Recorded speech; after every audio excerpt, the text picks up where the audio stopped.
ఏంటొదినా, నిండు గర్భిణివి, చక్కగా నీకు తినాలనిపించినవి తిని సంతోషంగా ఉండాలి కాని అలా దిగులుగా ఒకటి. మరేం చేయాలొదినా, మన వీడియోస్ని చాలామంది సబ్స్క్రైబ్ చేసుకోకుండానే చూసి వెళ్ళిపోతున్నారు. కొంతమంది వీడియో చూసి కనీసం లైక్ కామెంట్ కూడా చేయడం లేదు. మరి మనం చేస్తున్న ఈ ప్రయత్నం వాళ్ళకి నచ్చుతుందో లేదో మనకెలా తెలుస్తుందొదినా? వాళ్ళు చెప్పాలి కదా. ప్లీజ్ వ్యూయర్స్, మొదటిసారి మా వీడియోని చూస్తున్నవారు మా ఛానల్ని వీడియో స్టార్టింగ్లోనే సబ్స్క్రైబ్ చేసుకోండి. మేం చేసే వీడియోస్ మీకు నచ్చినా, మా నుండి ఏదైనా చేంజ్ కోరుకుంటున్నా కింద కామెంట్ బాక్స్లో తెలియజేయండి. మీకు మా వీడియోస్ నచ్చితే మీ ఫ్రెండ్స్తో షేర్ చేసుకోండి. మమ్మల్ని ఎంకరేజ్ చేయండి. వదినా, పక్కనే ఉన్న బెల్ ఐకాన్ని నొక్కమని చెప్పలేదు నువ్వు. అది నొక్కితేనే కదా మన వీడియోస్కి సంబంధించిన అప్డేట్స్ నేరుగా నోటిఫికేషన్ రూపంలో వ్యూయర్స్కి తెలిసేది. సుందరాపురం అనే ఊర్లో పార్వతి అనే ఇల్లాలుంది. ఆమె పేరు ఆ ఊరంతా మారుమోగిపోతూ ఉండేది. ఏంటి, ఊరంతా పేరు మారుమోగేంత గొప్పదావిడా అని అనుకుంటున్నారు గదూ? ఆగండి, అసలైన క్యారెక్టర్స్ని ఇంకా ఇంట్రడ్యూస్ చేయలేదు కదా మీకు. నిజానికి పార్వతమ్మ పేరు ఆ ఊళ్ళో అంత పాపులర్ అవ్వటానికి కారణం ఆమె ఇంటికి కొత్తగా వచ్చిన కోడలు సునీత, ఆమె గారాల కూతురు నీలిమ. నిజానికి నీలిమ మొదటి నుండి కాస్త అల్లరి పిల్లే. అల్లరంటే ఇలాంటి అల్లరిగా సుమండి, అదో రకమైన అల్లరి. అలాంటి ఆ మరదలికి అగ్నికి ఆజ్యం తోడైనట్టు ఏడాది క్రితం కోడలిగా వచ్చిన సునీత తోడైంది. దాంతో ఇక ఆ వదినా మరదళ్ల తుంటరి పనులకి హద్దు లేకుండా పోయింది. వాళ్లు చేసే పనులకి బాధితులైన వాళ్లు ప్రతిరోజు పార్వతి దగ్గరికొచ్చి కడుపు చించుకొని వెళ్లేవాళ్లు. అలా తుంటరి వదినా మరదళ్ల వల్ల అత్తగారికి మనశ్శాంతి లేకుండా పోయింది. ఒకరోజు ఉదయాన్నే అత్తగారు నిద్రలేచేసరికి ఆ తుంటరి వదినా మరదళ్ళిద్దరూ ఇంటివాకిట్లో సోయి లేకుండా నిద్రపోతున్నారు. వాళ్ళని చూసిన అత్తగారు బకెట్టు నీళ్లు వాళ్ల మొఖాన కొట్టి వాళ్ళని నిద్రలేపి, ఏమే, రాత్రి కొంపలో లేరా మీరిద్దరూ? మళ్ళీ ఎక్కడికి పోయి ఏం తుంట్ర పని చేసి వచ్చారేంటి? ఎలా బయట పడుకున్నారు అని అన్నా కూడా ఆ వదినా మరదళ్ళు ఏమీ మాట్లాడకుండా పడుకుని ఉన్నారు. అప్పుడు, ఒసే, మిమ్మల్నేనే లేవమంటే వినపడ్డం లేదు? రాత్రి ఎక్కడికి పోయొచ్చారంటే మాట్లాడరేమే అని అరవటంతో నిద్ర గొంతుతో కోడలు సునీత, అదంతా చాలా పెద్ద కదత్తయ్య. అవునమ్మా, తర్వాత చెప్తాం ఆ కథేంటో. ఇప్పుడైతే ఇంట్లోకెళ్ళి పడుకుంటాం. ఒక 2, 3, 4, 5 గంటలు మమ్మల్ని లేపకే. ఇప్పుడు పడుకోవడం ఏంటే? అవతల టైం ఎంత అవుతుందో తెలుసా? మీ నాన్నకి ఆఫీస్కి వెళ్ళడానికి లేట్ అవుతుంది. కావాలంటే ఆయన పనులయ్యి ఆఫీస్కి వెళ్ళాక పడుకోండి. ప్రతిరోజు మన కాలనీలో ఉన్న తన కొలీగ్స్ అందరికన్నా ఆయన లేటుగా వెళ్తున్నానని రొసరొసలు ఆడిపోతున్నాడు ఆ మనిషి. మరేం పర్వాలేదు అత్తయ్య, ఇవాళ మామయ్య గారు లేటు వెళ్ళరు. ఏంటే నిద్ర మాకమా? ఏంటి నువ్వు అంటున్నదే? అదేనమ్మా, ఇవాళ మన కాలనీలో నాన్నకన్నా ముందు ఆయన ఆఫీస్లో ఎవ్వరూ వెళ్ళరు. నాన్నే ముందెళ్తారని వదినమ్మ చెబుతుంది. ఓసే, ఏం మాట్లాడుతున్నారే? మళ్ళీ ఏం తొంటర పని చేశారు? అంత గట్టిగా వక్కానిస్తున్నారిద్దరూ. అయ్యో అత్తయ్య, మావయ్య గారు గర్వంగా కాలర్ ఎగరేసి పనే చేశాంలేండి. మీ మావయ్యకి లేట్ అవ్వకూడదంటే ఇంట్లో తల ఒక పని గబగబా అందుకోవాలి. అంతేగాని రాత్రిపూట తెయ్యల్లాగా బయటికెళ్ళి ఏం చేసొచ్చి సచ్చారే? అబ్బా, నువ్వు ప్రతిదానికి కంగారు పడతావమ్మా. అవునత్తయ్య, మొన్న మావయ్య గారు ఏమన్నారు? ఒక్కరోజు కూడా నేను టైంకి వెళ్ళడం లేదు, ఇంట్లో 3 ఆడాళ్ళున్నారు, ఆయన ఏ పనులు సమయానికి అవ్వవు, నాకన్నా మన కాలనీలో ఉండే మా కొలీగ్స్ అందరూ ముందెళ్ళిపోతున్నారు, అంతే కదా అనింది? అన్నారు. అయితే ఏంటి? అందుకే అత్తయ్య, మావయ్య గారి కన్నా ముందెళ్ళే ఆయన కొలీగ్స్ అందరి మోటార్ బండ్లు వాళ్ళ కార్ల టైర్లలో గాలి తీసేసి వచ్చేసాం అత్తయ్య. రాత్రంతా కష్టపడి ఆ పని చేశాం. టైర్లలో గాలి తీసేశారా? అవునత్తయ్య, వాళ్ళు ముందు వెళ్ళబట్టే కదా మావయ్య గారికి ఆలస్యం అవుతుందనిపిస్తుంది. అందుకే వాళ్ళనే ఆలస్యం అయ్యేలా చేశామనుకోండి, అప్పుడు మావయ్య గారు ముందున్నట్టే కదా. ఎలా ఉంది అత్తయ్య మా ప్లాను? ఏడ్చినట్టే ఉంది. వసే, నా ప్రాణానికి ఎక్కడ దాపరించారే మీరిద్దరూ? మీ మావయ్య తొందరగా వెళ్ళాలంటే ఉదయాన్నే అన్ని పనులు చకచక అందుకొని పంపించాలి గాని కాలనీలో మిగిలిన వాళ్ళు కదలకుండా చేస్తారా? ఈ విషయం మీ మావయ్యకి గాని తెలిసిందంటే మన ముగ్గురిని ఇంట్లో నుండి తన్ని తగలేస్తాడే. అందుకే అత్తయ్య ఈ సీక్రెట్ మనలోనే దాచుకుందాం, ఎవరికీ చెప్పొద్దు అని వాళ్ళంటారు. ఈ విధంగా ఆ తుంటరి వదినామరదళ్ళు చేసే చేష్టలతో ఆ అత్తగారికి ఒక పక్క బీపీ, మరో పక్క నవ్వు వస్తూ ఉండేవి. ఇలా ఆ ఇంటికే కాదు, ఆ ఊరికి కూడా వాళ్ల సందడి అలవాటుగా మారిపోయింది. ఒకరోజు సాయంత్రం ఆ తుంటరి వదినామరదళ్ళు గాలి తిరుగులు తిరిగి తీరిగ్గా ఇంటికొచ్చేసరికి అత్తగారు గుమ్మంలో దిగాలుగా కూర్చుని ఉంది. అప్పుడే వచ్చిన ఆ వదినామరదళ్ళిద్దరూ, ఏంటత్తయ్య అలా ఉన్నారు, మేము లేటుగా వచ్చావనా? సర్లేమ్మా, ఇవ్వాలేదో అనుకోకుండా లేట్ అయిపోయింది, ఇంకోసారి లేట్ చేయంలే. ఏం వదినా? అవునత్తయ్య, ఈసారి త్వరగా వచ్చేస్తాంలే. ఏహా ఆపండే, నా దిగులు మీ గురించి కాదే. ఆయన వెళ్ళి వాళ్ళ దగ్గర నుండి ఫోన్ వచ్చింది. అయిన వెళ్ళి వాళ్ళ దగ్గర నుండా కొంపదీసి మళ్ళీ అమ్మందొచ్చి పడుతున్నారా ఏంటి?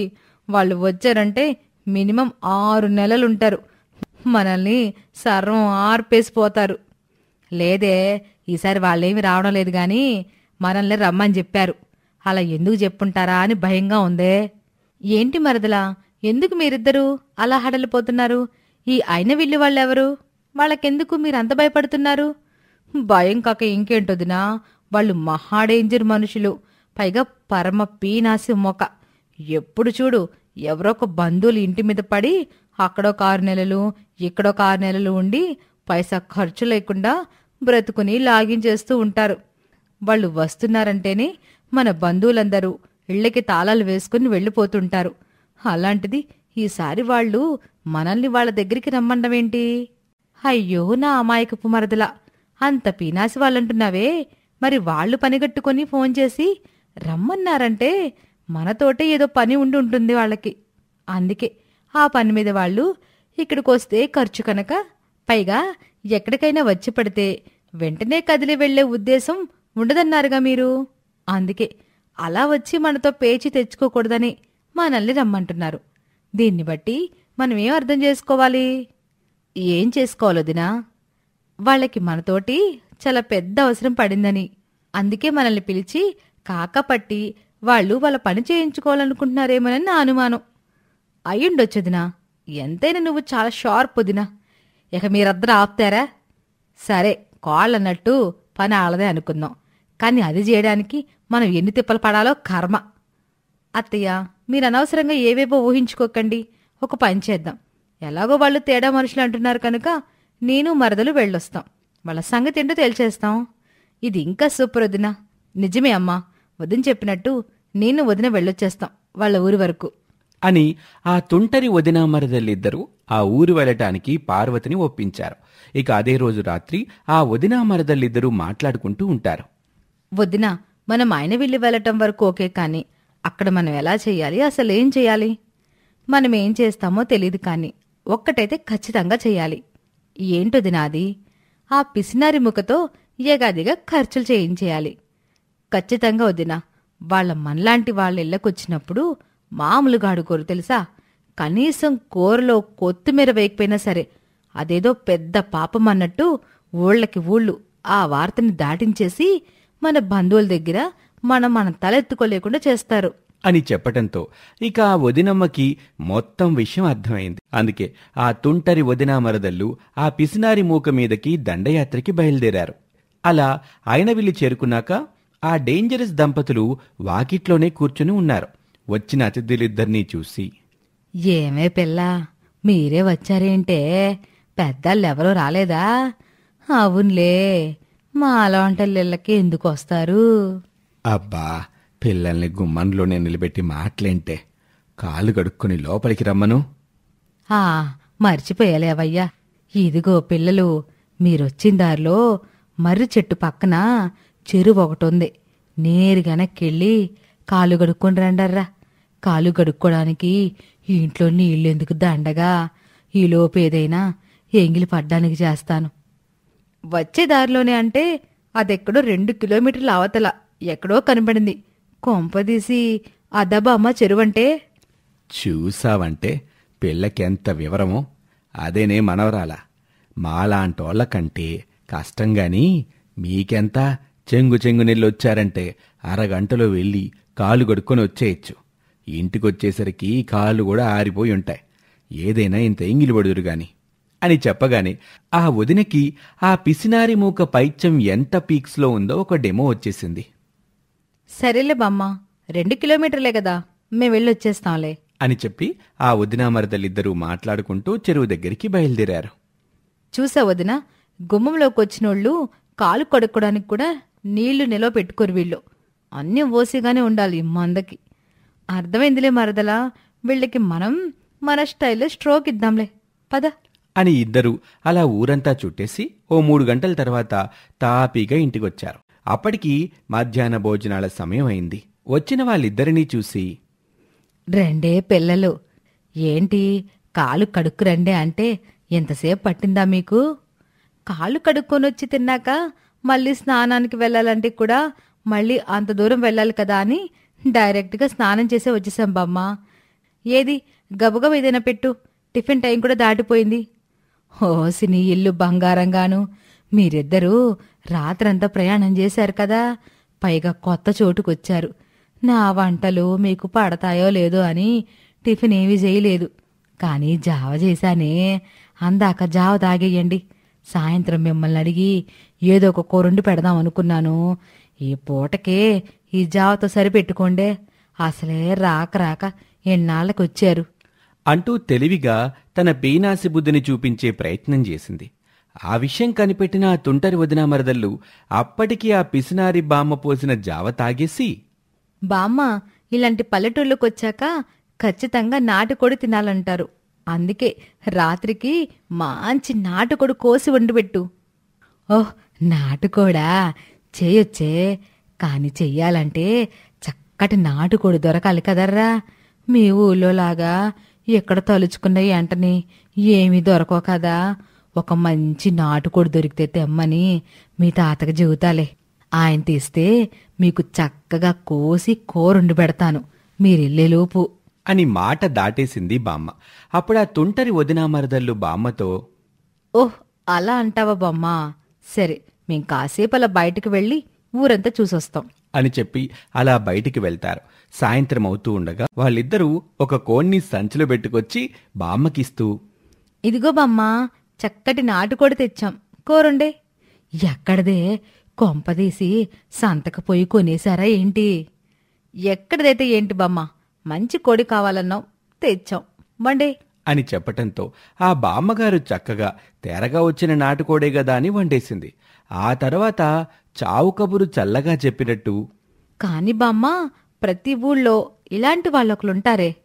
ఎలాంటి వాళ్ళే పిల్ల, ఎలాంటి వాళ్ళని చూశారు మీరు? అదే బామ్మ, ఆ గుడి పక్క వీధిలో ఒక పెంకుటిల్లు లేదు, ఆ ఇంటి నిండా కోళ్లే ఉన్నాయి.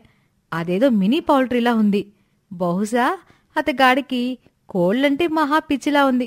అందుకే వాళ్ళు గమనించకుండా గోడ దూకి ఈ కోడిని పట్టుకొచ్చేశాం. ఏంటే మీరనేది? ఆ కోడిని ఆ పెంకిటింట్లో నుండి కొట్టుకొచ్చారా? చంపేశారులేప్పో. అది ఈ ఊరి మునసవు గారిల్లే. అసలే ఆయనకి కోళ్ళంటే మహా పిచ్చి.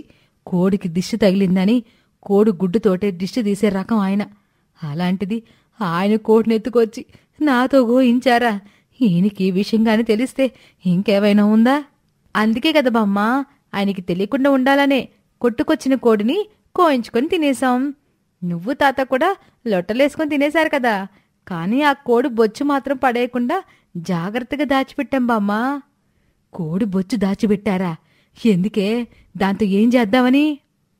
ఏం చేస్తాం బామ్మ, నిన్ను తాతని బ్లాక్మెయిల్ చేస్తాం. మేము ఈ ఊర్లో ఒక నెల రోజులు ఉండాలని వచ్చాం, ఉంటాం కూడా. ఈ నెల రోజుల్లో మాకు ఏం కావాలన్నా క్షణాల్లో చేసి పెట్టాలి. నీ కోపిక లేకపోతే పని మనిషిని పెట్టుకునేనా చేసి పెట్టు. అంతేగాని ఎప్పట్లాగా మీ పీనాసి వేషాలు మా దగ్గర వేయాలని చూస్తే ఆ మునసబు గారి కోడిని మీరే తినేశారన్న దానికి సాక్ష్యంగా ఆ బొచ్చు చూపిస్తానన్నమాట. చంపేశారు కాదే, ఏదో డబ్బు అవసరం పడి 4 రోజులు వచ్చి పొండని పిలిచి మీ అత్త మావల దగ్గర డబ్బు లాగుదామని ఫోన్ చేసి పిలిస్తే పిడుగల్లే మీరిద్దరు వచ్చి మా నెత్తిన పడ్డారా? తప్పదు కదా బామ్మ, డబ్బులు ఖర్చులు ఎవరికైనా ఇబ్బందిగానే ఉంటాయి. కానీ అయిన వాళ్ళు మన వాళ్ళు అనుకుంటే ఆ ఖర్చు గురించి ఆలోచించకుండా ఆనందంగా చేస్తాం. అదే మీలాంటి వాళ్ళు వచ్చి మా నెత్తి మీద కూర్చొని మీ గొంతెమ్మ కోరికలు తీర్చుకుంటుంటే పెట్టే వాళ్ళకి ఎంత బాధగా ఉంటుందో మీకు తెలియాలి కదా. ఇప్పుడు మా మాట వినలేదంటే ఈ ఊళ్ళో మీ పరువు పోవడమే కాదు, ఆ మునసబుతో మీకు శిక్ష పడేలా కూడా చేస్తాం. బుద్ధొచ్చిందే తల్లి, ఇక జీవితంలో ఎప్పుడూ ఏ ఇంటికి పోము, మాకున్న దానిలోనే కడుపు నింపుకుంటాం అంటూ అడకత్తెరలో పోకచెక్కలాగా ఇరుక్కుపోవటంతో ఆ ముసలి దంపతులు తమ పిసినారితనాన్ని వదిలిపెట్టక తప్పలేదు.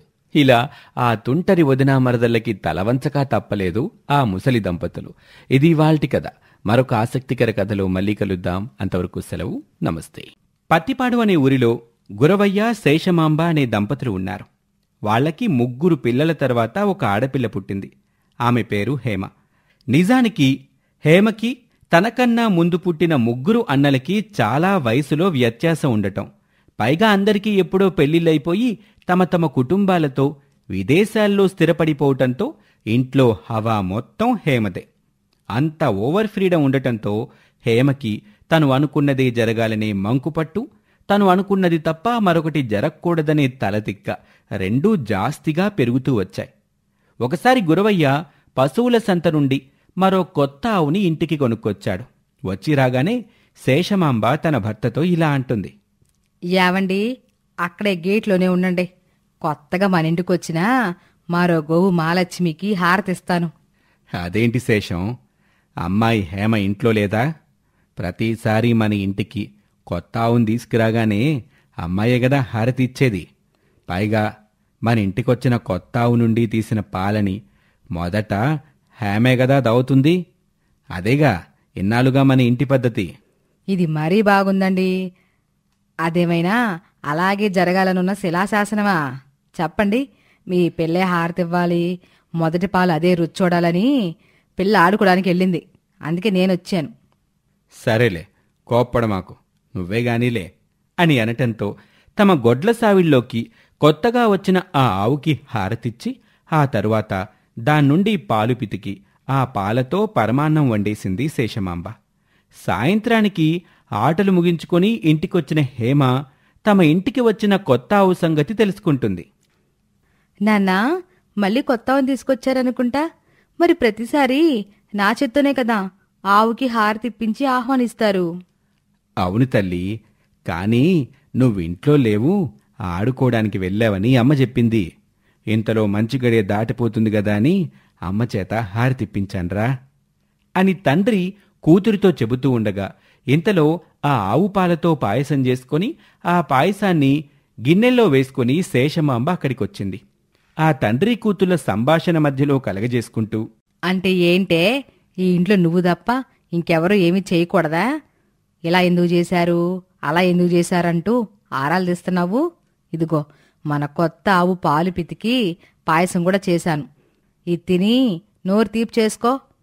అంటే కొత్త ఆవుని నాకు తెలియకుండా తీసుకురావడమే కాక దాని పాలు పితకడం, అవి ఫస్ట్ నాకివ్వకుండా పాయసం చేయడం కూడా జరిగిపోయిందన్నమాట. అయితే నాకు ఆ ఆవు మన ఇంట్లో ఉండడం ఇష్టం లేదు. నానా, ఆవు నమ్మేయండి. ఎప్పుడైనా సరే ఈ ఇంటికొచ్చిన ఆవు ఫస్ట్ పాలు నేనే తాగాలి. ఓసే తెక్కలదానా, ఎంత చిన్న విషయం గురించి ఆవు నమ్ముకోవడం ఎందుకే? అదంతా నాకు తెలియదు నాన్న, నాకు ఆవు మన ఇంట్లో ఉండడం ఇష్టం లేదు, అంతే అంటూ తిక్కల కూతురు హేమ పట్టుబట్టి కూర్చుంది. అప్పుడు గురవయ్యకి ఏం చెయ్యాలో తోచలేదు. ఎలాగైనా తన కూతుర్ని కూల్చేయటానికి చాలా తంటాలే పడ్డాడు. చివరికి ఒక్క షరతు మీద ఆ ఆవు ఇంట్లో ఉండటానికి ఒప్పుకుంది ఆ తలతిక్క కూతురు. సరే నాన్న, మీరు అంతగా చెబుతున్నారు కనుకే ఇప్పుడు అమ్మ చేసిన పాయసం కానీ ఆ ఆవు నుండి పితికిన పాలు కానీ మన ఇంట్లో ఉండకూడదు. అన్నీ తీసుకువెళ్ళి బయట పారబోయండి. సాయంత్రం మళ్ళీ ఫ్రెష్గా పాలు పితికాక అవి నేనే ఫస్ట్ తాగుతాను. ఆ తర్వాతే ఎవరైనా ఆ కొత్త ఆవు పాలు వాడాలి అంటూ హుకుం జారీ చేయటంతో తమ కూతురి తలతిక్క సంగతి తెలుసు కాబట్టి అప్పటికే తమ ఇంట్లో ఉన్న పాలని, ఆ పాలతో చేసిన పాయసాన్ని బయట పారబోసి మళ్లీ సాయంత్రం ఫ్రెష్గా పాలు పితికి ఆ పాలని హేమ తాగాకే శేషమాంబ పాయసం వండింది. ఈ విధంగా అతిగారాబం చేయటం వల్ల హేమలో వచ్చిన తలతిక్కతనాన్ని భరిస్తూ ఆ తల్లిదండ్రులు రోజులు వెళ్లదీస్తున్నారు. ఇలా కొన్నేళ్లకి హేమకి ఒక చక్కటి సంబంధం చూశాడు గురవయ్య. ఆ సంబంధం విషయం కూతురికి ఎలా చెప్పాలో తెలియక సతమతపడిపోతున్నాడు. ఎంత చిన్న విషయానికి అంత ఆలోచిస్తారేమిటండి? చిన్న విషయమా? మన పిల్ల తలతిక్క సంగతి తెలుసు కూడా అలా ఎలా అంటున్నావు శేషం? ఇప్పుడు చూసిన ఈ సంబంధం చాలా మంచి సంబంధం. పైగా వాళ్ళు మన పిల్లని చేసుకోవాలని బాగా ఉత్సాహంగా కూడా ఉన్నారు. అందుకే ఈ పిల్లాన్ని చేసుకుంటే పిల్ల సుఖపడుతుందనిపిస్తుంది శేషం. కానీ ఈ విషయం మన అమ్మాయికి చెప్పామంటే దాని తిక్క సంగతి తెలిసిందేగా.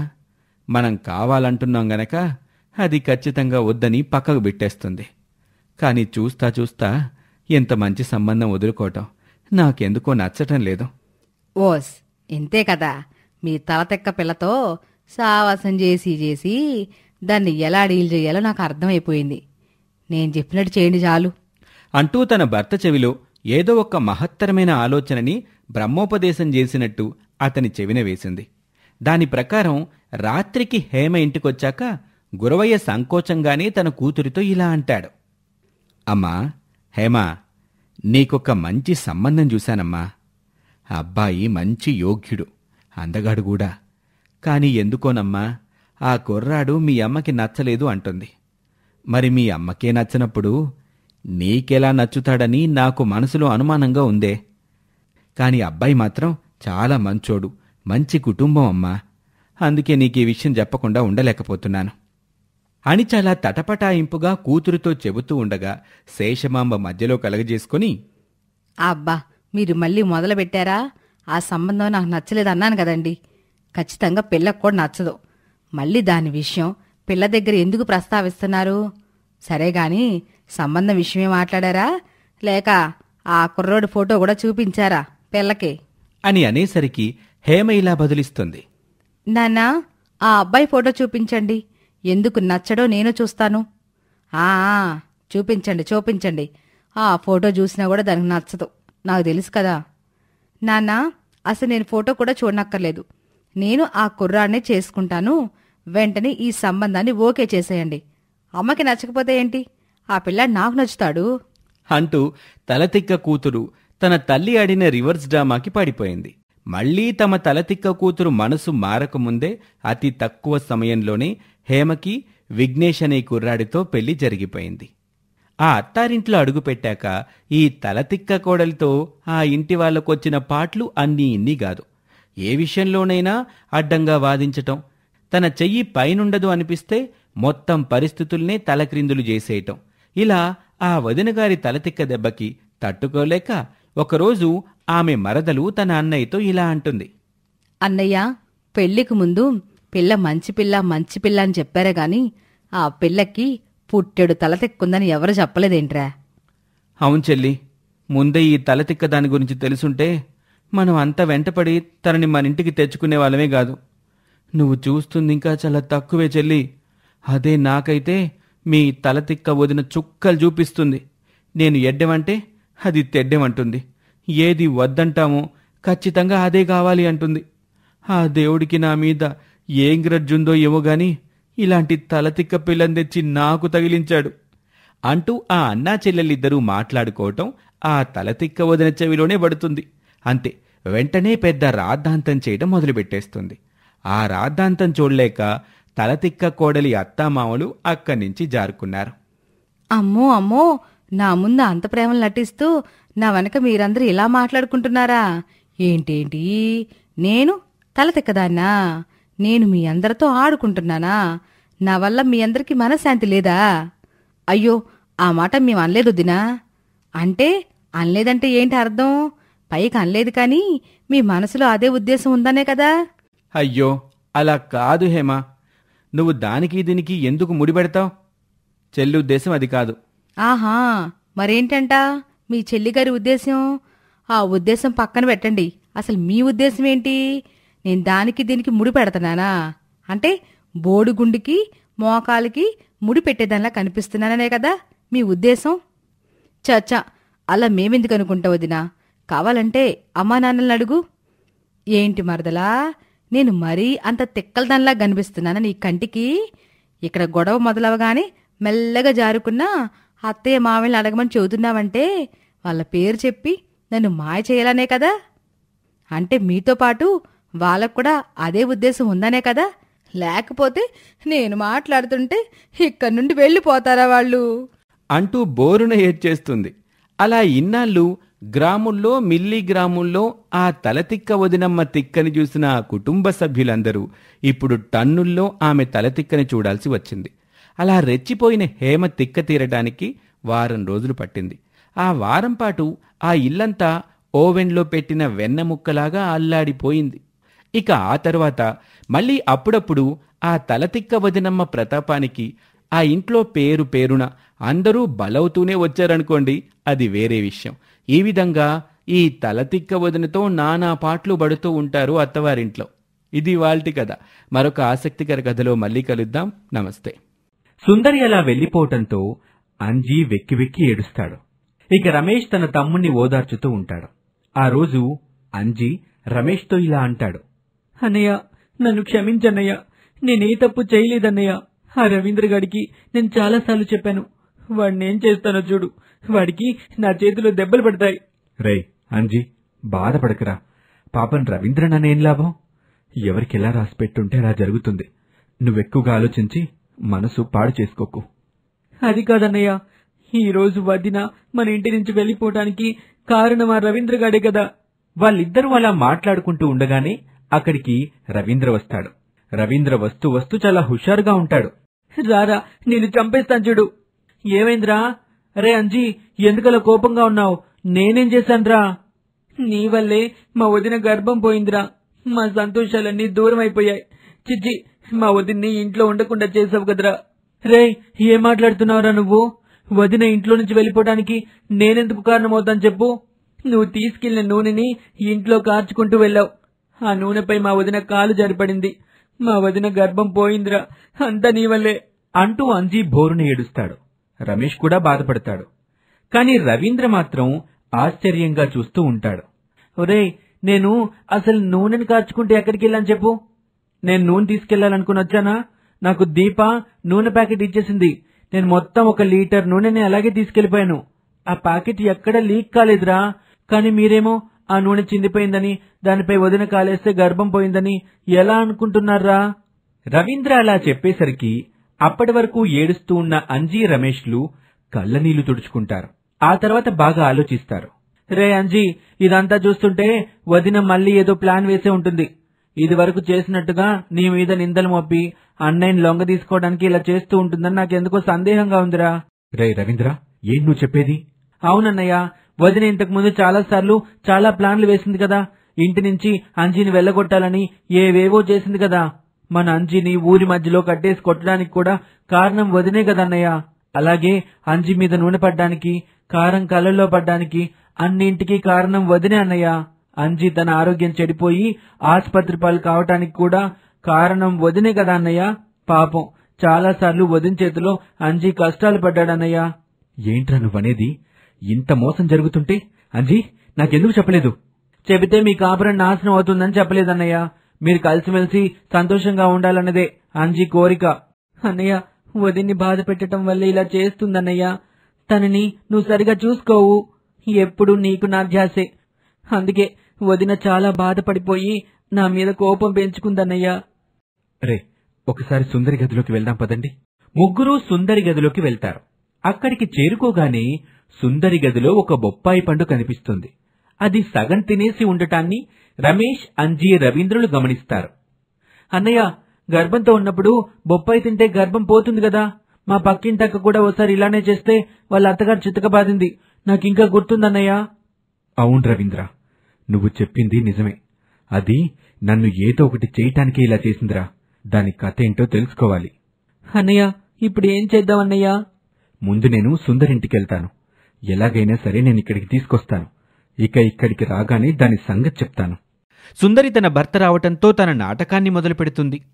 సుందరిని ఇంటికి రావాలని రమేష్ బ్రతిమాల్తాడు. సుందరి, నువ్వా ఇంటికి కోడలివి మాత్రమే కాదు, యజమానివి కూడా. నువ్వే ఇలా అలిగొచ్చేస్తే ఎలా చెప్పు? నీకు జరిగిన దానికి నేను చాలా బాధపడుతున్నాను. నా కోపమొచ్చి అంజిగాన్ని చితకబాదాను. పాపం వాడు నొప్పులు భరించలేక ఆసుపత్రికి చేరుకున్నాడు. వాని చూస్తుంటే నాకు బాధగా ఉంది సుందరి. అయినా పర్వాలేదు, నీకు ఇంత చేసిన వాడికి అలా జరగటం తప్పులేదులే. నేను ఇంటికొచ్చినా ఏమి లాభం? ఎప్పుడూ మీరు మీ తమ్ముడు వెంటే ఉంటారు కదా. మీ తమ్ముడికిచ్చే విలువ నాకు లేదు. నీకు నా మీద నమ్మకం కుదరాలంటే ఏం చేయాలో చెప్పు సుందరి, నీకోసం ఏమైనా చేస్తాను. మీరు నేను సంతోషంగా ఉండాలంటే మీ తమ్ముణ్ణి ఇంట్లో నుంచి పంపించేయండి. అప్పుడు మీకు నా మీద ప్రేమ ఉన్నట్లు అనుకుంటాను. అలా చేస్తే నేను హాయిగా మీ దగ్గర ఉండగలుగుతాను. నీకోసం ఏదైనా చేస్తాను సుందరి. మన ఇంటికి వెళ్దాం పదా. దీపను కూడా తీసుకురా. నేను వెంటనే అంజీని ఇంటి నుంచి బయటికి పంపించే ఏర్పాట్లు చేస్తాను. ఎంతైనా నాకు నీ సంతోషమే కదా కావాల్సింది. నువ్వు ఆనందంగా ఉంటే నేను ఆనందంగా ఉంటాను. మనం బావుంటేనే కదా అందరూ బావుంటారు. నువ్వంటే నాకు చాలా ఇష్టం సుందరి.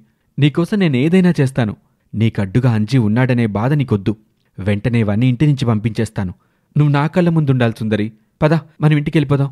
రమేష్ ఆ మాట చెప్పగానే సుందరి సంతోషం పట్టలేక చకచకా బయలుదేరుతుంది. తన భర్త అంజీని ఇంటి నుంచి గెంటేస్తాడని సంబరపడిపోతుంది. దీపని తీసుకొని రమేష్తో సుందరి తన ఇంటికి చేరుకుంటుంది. ఇంట్లో అంజీ, రవీంద్రులు బాధతో కూర్చొని ఉంటారు. వాళ్ళని చూసి సుందరి ముఖం తిప్పుకుని వెళ్తుంది. ఇక రమేష్ తన కోపాన్ని కట్టెలు తెచ్చుకుంటాడు. సుందరి, ఇట్రా. ఏంటండి? సుందరి రాగానే చాచిపెట్టి ఒక్కటిస్తాడు. దీప భయపడిపోతుంది. అంజీ, రవీంద్ర ఇద్దరూ కంగారు పడిపోతారు. ఎందుకండి నన్ను కొడుతున్నారు? ఎందుకో తెలీదా నీకు? నిజం చెప్పు. నీ కడుపు పోవటానికి కారణమెవరు? మీ తమ్ముడే కదా. వాడి వల్లే నా గర్భం పోయింది. ఇక చాలు ఆపవే రాక్షసి. అబంశుభం తెలియని నా తమ్ముడిపై అబండాలు వేస్తావా? నిన్ను వదిలిపెట్టనే. అమ్మా దీప, నువ్వు రవీంద్రకి నూనె పోసావా లేకపోతే నూనె ప్యాకెట్ ఇచ్చావా? నేను నూనె ప్యాకెట్ మొత్తం ఇచ్చేశాను బావా. రవీంద్ర, నువ్వు నూనె తీసుకెళ్లేటప్పుడు ఎక్కడైనా ఒక్క చుక్క నూనె కారినట్టు నీకు అనిపించిందా? లేదన్నయ్యా, ఒక్క చుక్క అంటే ఒక్క చుక్క కూడా కారలేదు. ఇంటికెళ్ళగానే ప్యాకెట్ని నేనే తీశాను. మరి నూనె చుక్క కూడా కారలేదు. నువ్వెలా జారిపడ్డావే సుందరి? నిజం చెప్పు. ఇకనైనా నువ్వు నిజం చెప్పకపోతే నేను నిన్ను బ్రతకనివ్వను.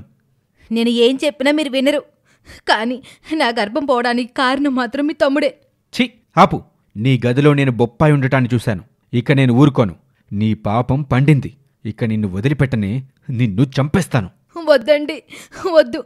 అంత పని చేయకండి. నేను చేసింది తప్పే. నా తప్పును ఒప్పుకుంటున్నానండి. దయచేసి నన్ను వదిలేయండి. మీ తమ్ముణ్ణి ఇంటి నుంచి పంపించేయాలనే నాకు వేరే కారణం దొరకలేదు. అందుకేనండి ఇలా చేశాను. సరైన సమయంలో ఇలా చేయడంతో నాకు మంచి జరుగుతుంది కదా. అందుకే అలా అనుకొని నా గర్భాన్ని నేనే పోగొట్టుకున్నాను. నన్ను క్షమించండి. నేను చాలా పెద్ద తప్పు చేశాను. సుందరి అలా బ్రతిమాలుకుంటున్నా సరే రమేష్కొచ్చిన కోపం తగ్గదు. ఆ తర్వాత కోపంతో రగిలిపోతూ సుందరిని పోలీస్ స్టేషన్కి తీసుకెళ్తాడు. స్టేషన్లో ఎస్ఐకి విషయమంతా చెప్పి తన భార్య సుందరిని జైల్లో పెట్టేలా చేస్తాడు. జైలు పాలైన సుందరి తాను చేసిన పనికి తలదించుకొని బాధపడుతూ ఉంటుంది. ఇక ఆ తర్వాత ఏం జరుగుతుందో నెక్స్ట్ ఎపిసోడ్లో తెలుసుకుందాం. ఈ స్టోరీ మీకు నచ్చితే మా ఛానల్ని వెంటనే లైక్ చేసి సబ్స్క్రైబ్ చేసుకోవటం మర్చిపోకండి. Thank you for watching.